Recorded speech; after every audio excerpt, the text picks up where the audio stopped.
Hello students, good morning. तो कैसे हैं आप लोग?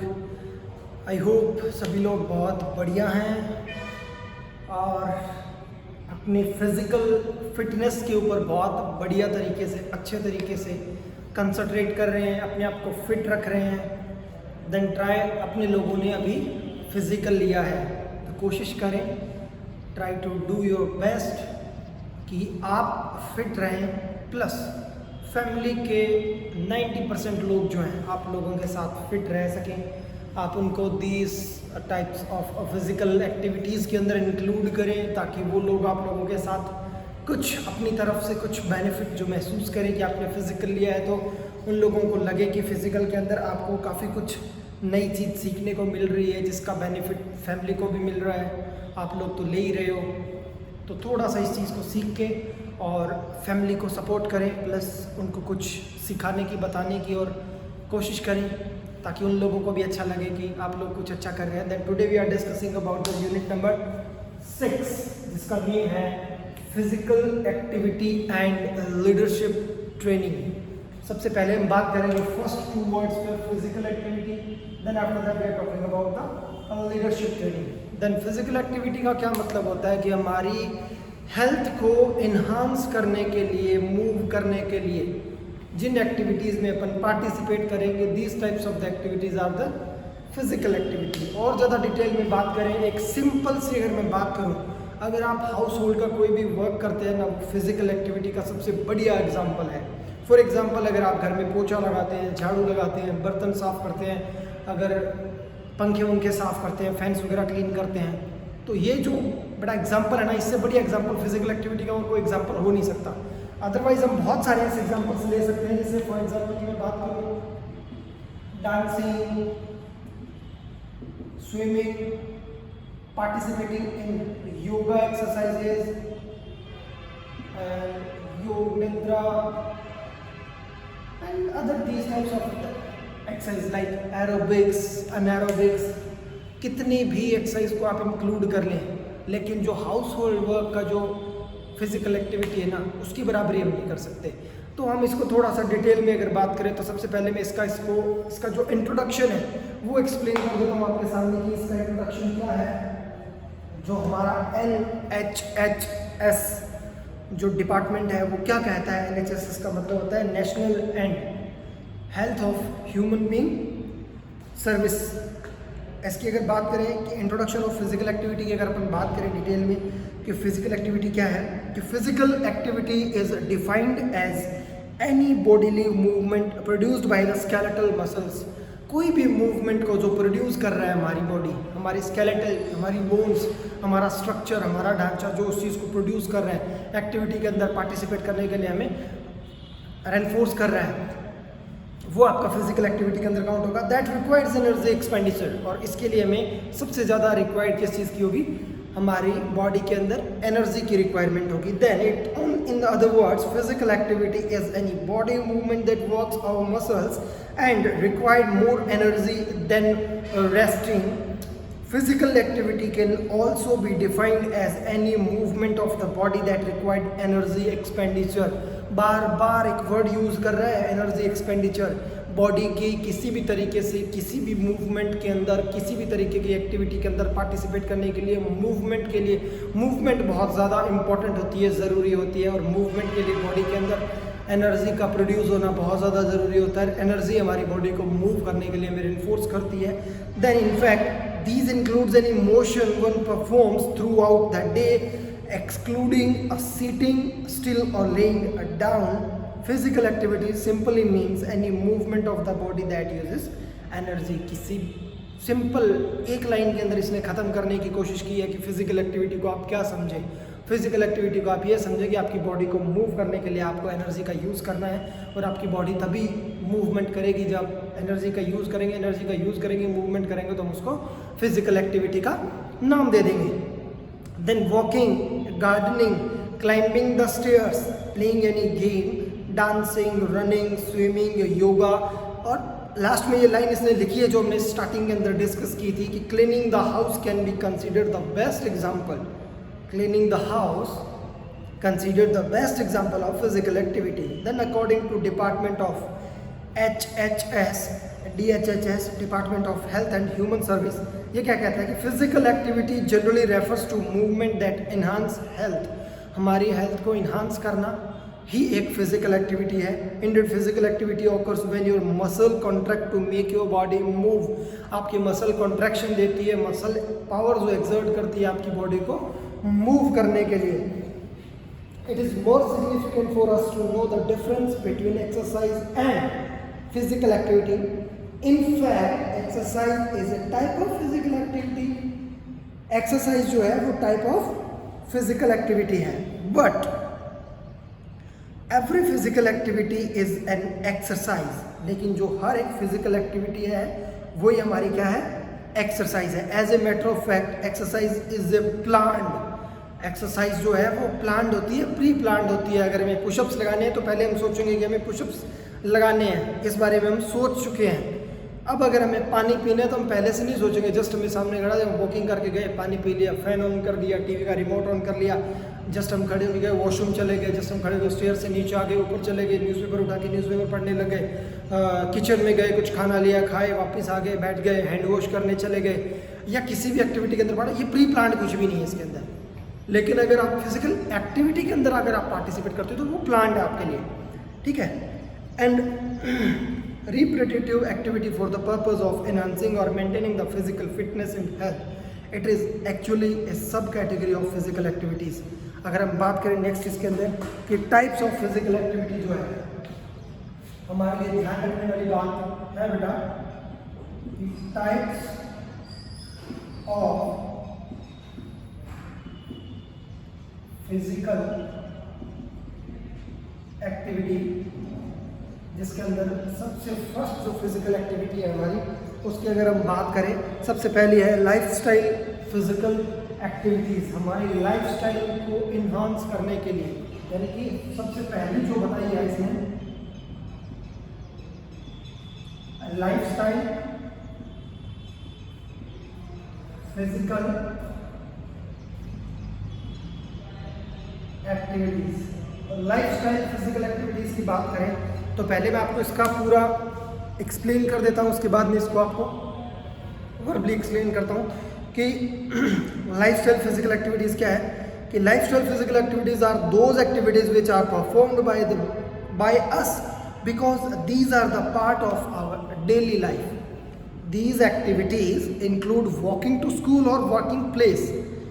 ये सारी लाइफस्टाइल फिजिकल एक्टिविटी क्या है, जो हमारे पास प्री प्लान नहीं है, जो हमें करनी ही करनी है। घर से उठ के वॉक करके स्कूल जाना है, घर से उठ के वॉक करके हमें किसी वर्क पे, जहाँ प्लेस पे वर्क करते हैं वहाँ पे हमें जाना है। These activities include walking to school और working the place, cycling, gardening, doing house work and any work that is part of our job. और उन सब चीज़ों को जो हम हमारे पार्ट ऑफ लाइफ और पार्ट ऑफ जॉब की तरह इंक्लूड करके उन सब एक्टिविटी को बीच में इंक्लूड करेंगे। Then these activities are also called the moderate activities because the intensity with which these are done in not too easy and not too difficult. और ये जो डिफ़िकल्ट एक्टिविटीज़ या ईजी एक्टिविटीज़ की अगर बात करें तो ये सारी जो एक्टिविटीज़ हैं ये ना तो ज़्यादा डिफ़िकल्ट है ना ज़्यादा ईजी है हमारे लिए।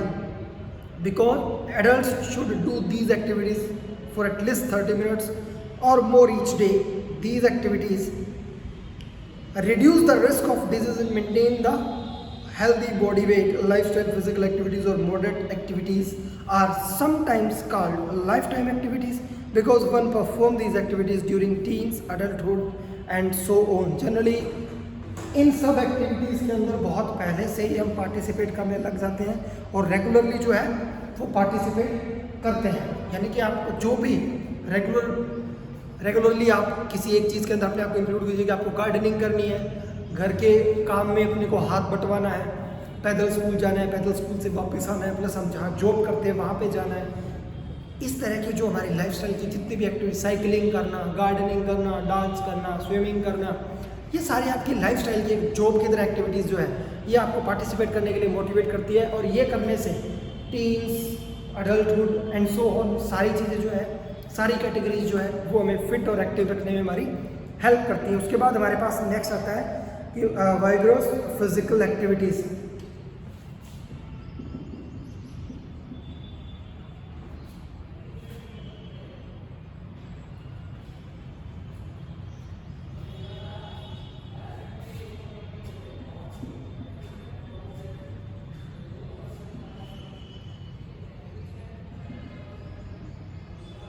ये वो एक्टिविटीज़ होती है जो हमारी बॉडी को एनर्जी प्रोवाइड करवाती है, और विदाउट एनर्जी जो है हमारी बॉडी किसी भी तरीके से किसी भी एक्टिविटी के अंदर इजीली सर्वाइव नहीं कर सकती, इजीली पार्टिसिपेट नहीं कर सकती। कि vigorous physical activities are those activities use more energy in comparison to moderate और लाइफस्टाइल एक्टिविटी। जनरली अगर अपन सिंपल वाले के साथ अगर कंपेयर करें ना, यहाँ पे आएगा फिजिकल फिटनेस की बात आएगी, आपकी जो एक्चुअल फिटनेस है उसको इन्हांस करने के लिए, तो यहाँ पे आएगी डबल मेहनत करने वाले, ज़्यादा एनर्जी के लिए बात करेंगे हम यहाँ पे। These activities are good to enhance physical fitness, especially cardiovascular fitness।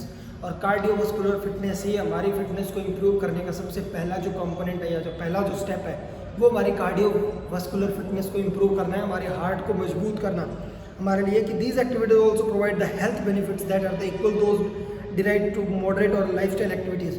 और अगर आप किसी भी तरीके की किसी भी फिजिकल एक्टिविटी के अंदर पार्टिसिपेट करते हैं तो वो हमारे लिए, हमारी हेल्थ के लिए बेनिफिशियल होगा ही होगा, उसमें कोई भी ज़्यादा सोचने वाली बात नहीं है। Such activities include active aerobics और active sports recreation such as dancing, swimming, water aerobics, jogging, running, tennis, basketball, badminton, volleyball, football, hiking, trekking etcetera. These activities make one's heart beat faster and make one breathe faster than normal।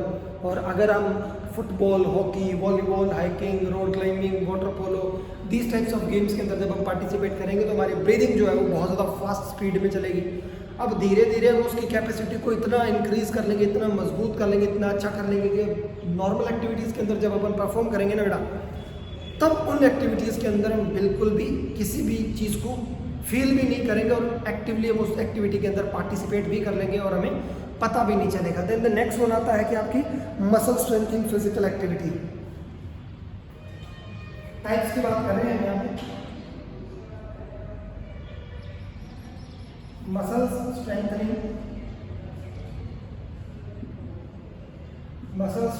Physical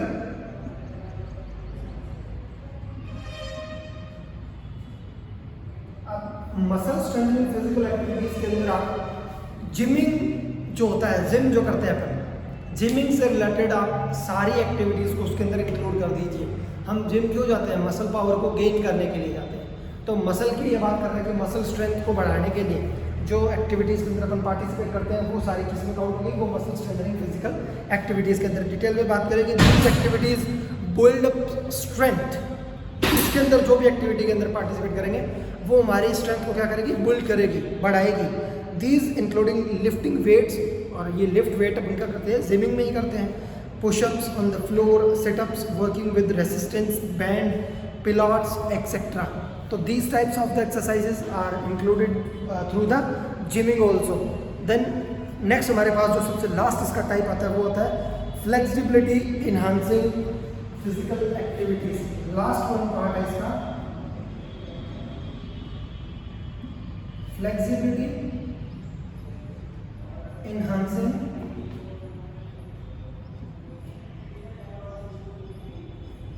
physical activities।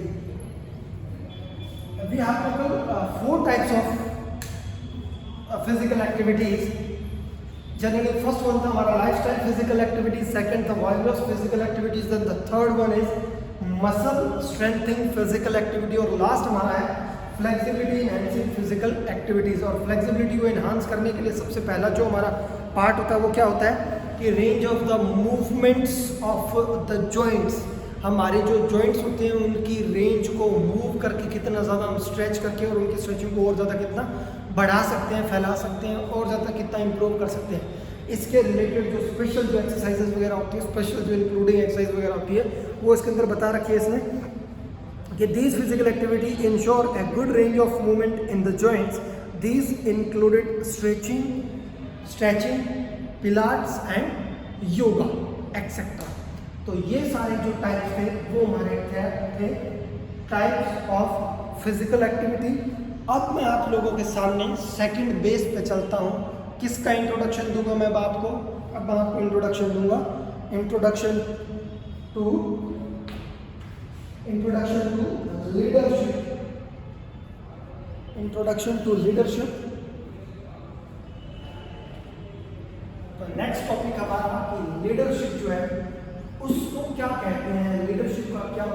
है, leadership क्या होती है, उसके बारे में detail में बात करेंगे। Then first we are discussing about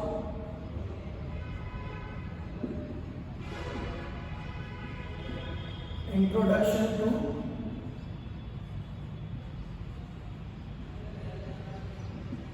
leadership. Simple language में अगर अपन बात करें ना बेटा, तो आप अपने आप को लीडर समझ के देखिए कैसे। आज से पहले आप सभी लोग स्कूल गए हैं, स्कूल के अंदर आपके क्लास के अंदर एक मॉनिटर होता है। मॉनिटर को ही आप एक लीडर मान के चलें। एक ऐसा पर्सन जो सारी एक्टिविटीज को, सारे मूवमेंट्स को, वो चाहे मैन्स हो या वुमेन्स हो, मेल हो या फीमेल हो, बॉयज़ हो या गर्ल्स हो, सभी लोगों को इजीली रेनफोर्स करके और सारे रूल्स एंड रेगुलेशंस को फॉलो करवा सके और कोई उसके साथ ज़्यादा लड़ाई झगड़ा भी नहीं हो और पोलाइट तरीके से हर कोई पर्सन उसकी बात भी माने और सभी लोग उसके रूल्स रेगुलेशंस को और उसके आसपास के एनवायरनमेंट को according to this leader follow करें। वो आपका एक लीडर होता है।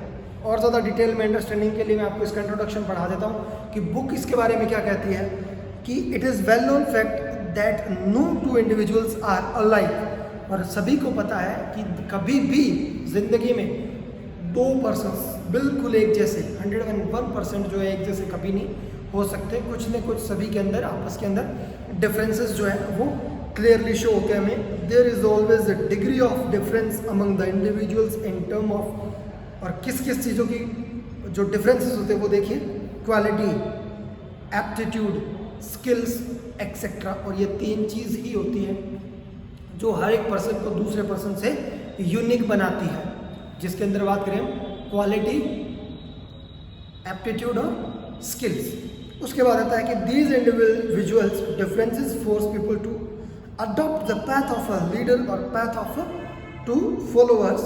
Leadership has existed from the beginning to evaluation of human life. This feature can also be seen in the word for lower animals. In fact, the upliftment of a society depends upon the quality of a leader available to. The following definitions may helpful to actual the meaning of leadership. जैसा मैंने आपको बताया था same वैसा ही है, लेकिन कुछ इसके अंदर डेफिनेशंस आपको शो की गई है। वैसे मैं आपको कॉपी के अंदर भी, नोट्स के अंदर भी लिखवा रखा है, लेकिन बुक से भी आप पढ़ोगे तो आपके लिए भी ज़्यादा इसके अंदर और ज़्यादा बेटर अंडरस्टैंडिंग समझने में बस सही तरीके से आपके साथ रहेगा वो। सबसे पहले आपके पास है डेफिनेशन जो है कि the capacity and will to really man and women to a common purpose is called leadership.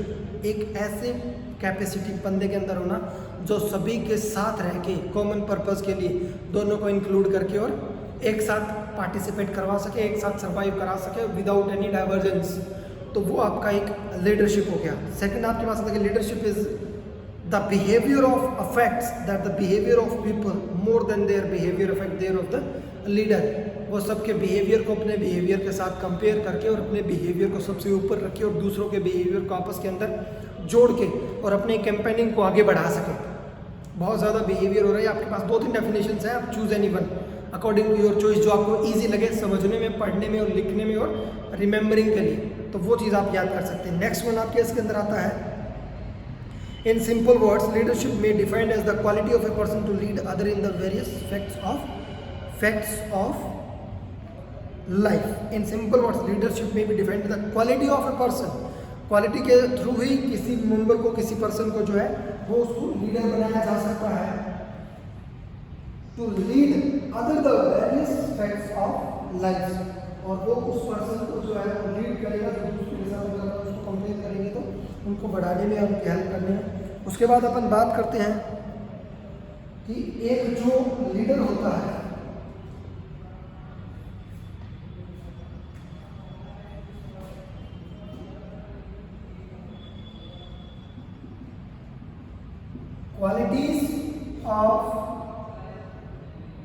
qualities and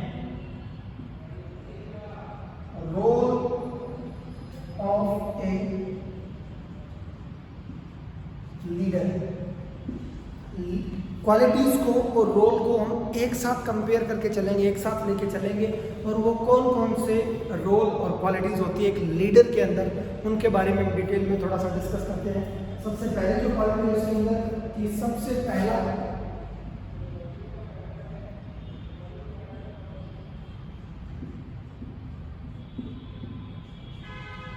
सबसे पहला ही क्वालिटी की बात करूँ या रोल की बात करूँ कि लीडर जो है वो हमेशा के लिए, लाइफ टाइम के लिए एनर्जेटिक होना चाहिए। अगर आप खुद बहुत आलसी हो तो आपके साथ अगर 10 पीपल्स और हैं तो आप उनको क्या रूल्स रेगुलेशंस फॉलो करवाओगे, क्या आप उनके साथ रह पाओगे, क्या आप उन सब चीज़ों के साथ उनको कंपेनिंग कर पाओगे। एनर्जेटिक का मतलब होता है किसी भी एक्टिविटी के अंदर जब आपको पार्टिसिपेट करने का मौका मिलता है तो आप सबसे आगे, सबसे पहले इसके अंदर खुद इंक्लूड होकर खुद तैयार रहते हैं, तब वो लोग जो हैं आपके गाइडलाइंस को फॉलो करते हैं। तो सबसे पहला जो टॉपिक आता है, सबसे पहला पॉइंट आता है वो होता है कि लीडर जो है वो फुली एनर्जेटिक होना चाहिए। सेकंड हमारे पास आता है फ्रेंडलीनेस एंड अफेक्शन। सेकंड हमारे पास आता है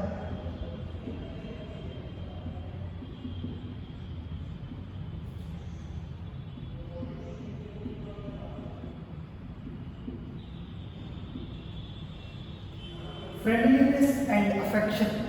वो पर्सन जो है वो सभी के साथ मिलजुल के रहे, वो सभी का दोस्त भी हो, प्लस सभी से इजी वे में रेनफोर्स करके या किसी भी तरीके से सारी वर्क जो है वो प्रॉपर कंपेनिंग के अंदर, प्रॉपर इक्वलिटी के अंदर, सब चीज़ों को ऑनेस्टी के साथ प्रॉपर तरीके से सबको मैनेज कर सके, ऐसा पर्सन होना चाहिए। उसका एक अफेक्शन जो है वो थोड़ा सा अलग होना चाहिए, रिफ्लेक्टेड होना चाहिए। वो खुद उस पर्सन, उस क्वालिटी के अंदर बात करें हम तो वो पर्सन जो है सबके साथ सबका दोस्त भी हो और सबके साथ रह भी सके और सबके ऊपर उसका अफेक्शन भी हो। इसकी जो कुछ लाइन्स हैं वो आपको बताता हूँ कि friendliness and affections are also the necessary qualities for a leader in the profession. These qualities are developed through physical education program and Olympic games, especially during training as well as competitions. उसके बाद हमारे पास third जो हमारा point है वो है हमारा कि जो पर्सन है वो क्या होना चाहिए, टेक्निकली स्किल्ड होना चाहिए। थर्ड पॉइंट इज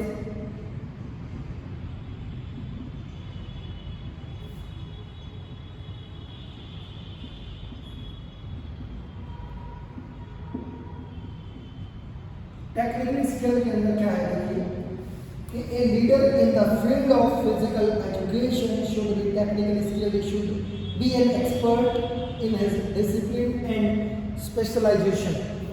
किसी भी एक्टिविटी के अंदर कोई पर्सन पार्टिसिपेट करता है तो उसको पता होना चाहिए कि किस तरह से उन्हें उस एक्टिविटी के अंदर, उस मूवमेंट के अंदर डिसिप्लिन को मेंटेन करके रख सकता हूँ, प्लस क्या मैं इसके अंदर कुछ स्पेसिफिकेशंस ला सकता हूँ, कुछ क्या इसके अंदर स्पेशलाइजेशंस होना चाहिए कि मैं दूसरों के साथ अपने आप को जब कंपेयर करूं तो मैं उन सबसे थोड़ा यूनिक होना चाहिए।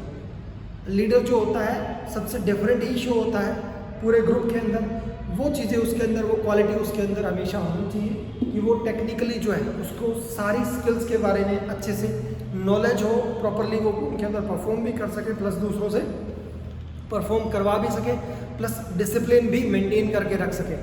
उसके बाद हमारे पास जो नेक्स्ट फोर्थ पॉइंट आता है बहुत इंपॉर्टेंट, वो आता है इंटेलिजेंस।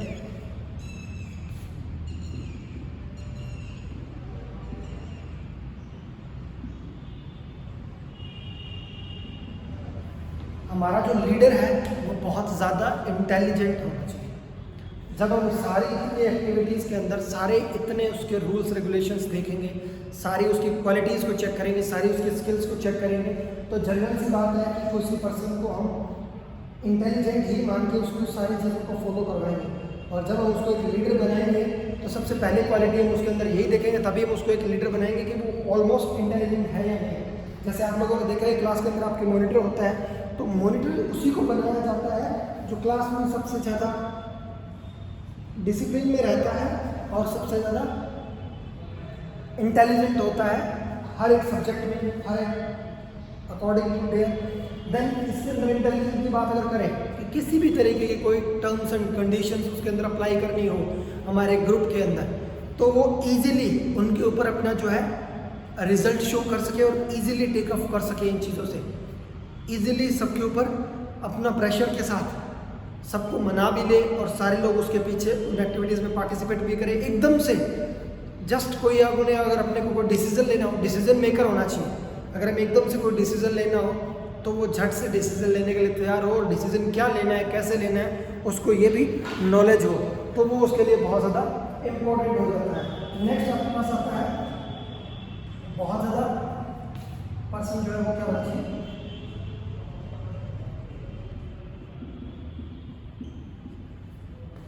इंटेलिजेंट की बात की तो क्रिएटिव ऑटोमेटिक उसके अंदर इंक्लूड हो गया। जब आप किसी सिचुएशन के अंदर एकदम से किसी चीज़ के ऊपर डिसीजन ले सकते हैं, एकदम से किसी चीज़ के लिए विदाउट प्रॉपर प्लानिंग आप एक चीज़ से किसी ऊपर डिसीजन लेके उसको वापस प्लानिंग बना लेते हैं, और प्लानिंग के थ्रू आप उसको सक्सेसफुली अचीव भी कर लेते हैं, तो वो आपके लिए क्या हुआ, क्रिएटिव ही हुआ। आपको किसी भी एक सिचुएशन के अंदर आपको डाल दिया जाता है और जस्ट उसके अंदर बोल देते कि आप अपने हिसाब से निकलो, आप देखो कैसे इससे बाहर निकल सकते हो। तो आप ऐसी कंडीशंस तैयार करोगे, ऐसी सिचुएशन तैयार करोगे जिससे आप इजीली उस कंडीशन से बाहर आ सकोगे। तो वो उसके अंदर जो आपका माइंड काम कर रहा है वो किस लिए कर रहा है, वो आपका क्रिएटिव है। उसके बाद हमारे पास नेक्स्ट अगर बात करें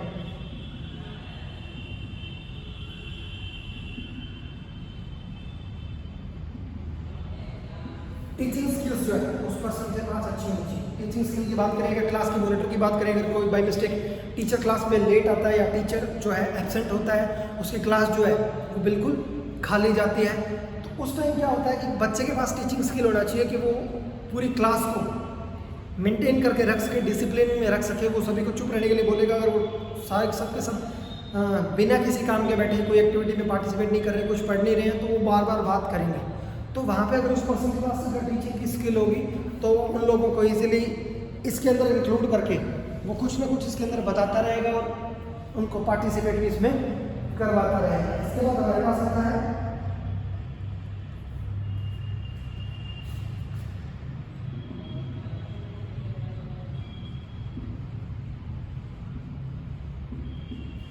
जब हमने सबसे पहले पॉइंट की बात की थी कि वो एनर्जेटिक होना चाहिए, तो अभी हम 7th पॉइंट लिख रहे हैं कि गुड हेल्थ। जब पर्सन बहुत फिजिकली फिट है, एक्टिव है और उसका मोटर डेवलपमेंट बहुत शानदार है और वो बहुत ज़्यादा एनर्जेटिक है, तो गुड हेल्थ होना वो तो लाजमी बनता ही है। तो हेल्थ जो है उसकी बहुत ज़्यादा अच्छी होनी चाहिए, फिजिकली स्ट्रेंथ भी होना चाहिए, एनर्जेटिक तो होगा ही, क्रिएटिव भी होना चाहिए, इंटेलिजेंट भी होना चाहिए, टीचिंग स्किल्स भी होनी चाहिए, टेक्निकल स्किल्स भी होनी चाहिए। यानी कि एक लीडर के अंदर क्या क्या क्वालिटीज़ होनी चाहिए उसके बारे में हम डिस्कस कर रहे हैं। तो ये सारे पॉइंट्स आपको एक बात देखेंगे कि समझ में आने वाली चीज़ें सारी। उसके बाद अगर हम बात करें कि नेक्स्ट पॉइंट की,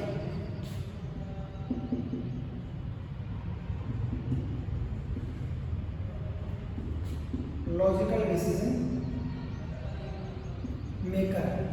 अगर कुछ ऐसी प्रॉब्लम्स क्रिएट हो जाती है हमारे ग्रुप के अंदर, तो वो पर्सन जो हमारा लीडर है वो लॉजिकली कोई डिसीजन ले सके जिसके कारण दूसरे ग्रुप को, अपोजिट ग्रुप को या पहले ग्रुप को किसी भी तरीके की कोई प्रॉब्लम क्रिएट नहीं होगी हमारे ग्रुप के अंदर।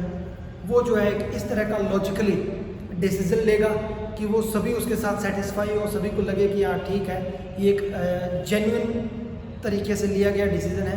तो इस तरीके से हम उसको कह सकते हैं कि लॉजिकल डिसीजन मेकर होना चाहिए पर्सन। और वो जब कब होगा, जब सारा वो क्रिएटिव भी होगा, इंटेलिजेंट होगा, अच्छी स्किल्स होगी उसके पास। उसके बाद काफ़ी सारे आ जाते हैं, जैसे कि हम अगर बात कर रहे हैं इसके अंदर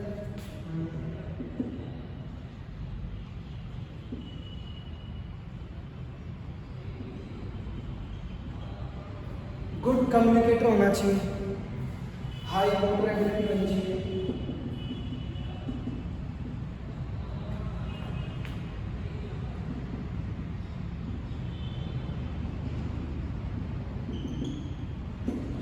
यानी कि कोई भी पर्सन किसी भी सिचुएशन में अपने ग्रुप के साथ बैठ के बात कर सके, अपने ग्रुप के लिए दूसरे ग्रुप के साथ लड़ सके, अच्छे तरीके से पॉजिटिव वे में लड़ सके, मतलब अपनी कंडीशन सारी उनके सामने रख सके कि हमारे ग्रुप के अंदर ये प्रॉब्लम्स क्रिएट हो रही है, इनकी ये चीज़ की इनको नीड है, अपने ग्रुप के लिए खड़ा हो सके, अपने ग्रुप के लिए वो बोल सके, अपने ग्रुप के लिए आगे होकर किसी से बात कर सके।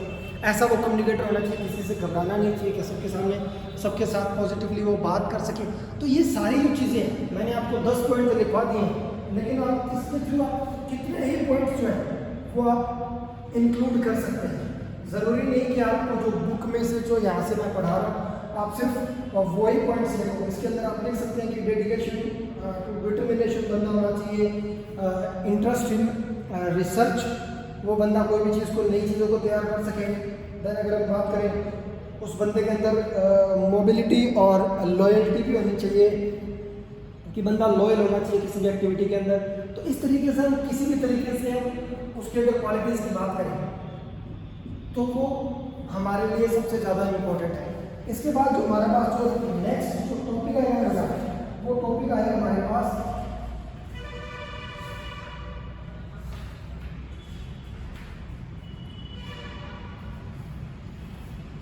Meaning and objective of adventure sports. इसके टॉपिक के बारे में हमारी नेक्स्ट क्लास के अंदर बात करेंगे। अगर यहाँ तक आप लोगों को कोई दिक्कत आती है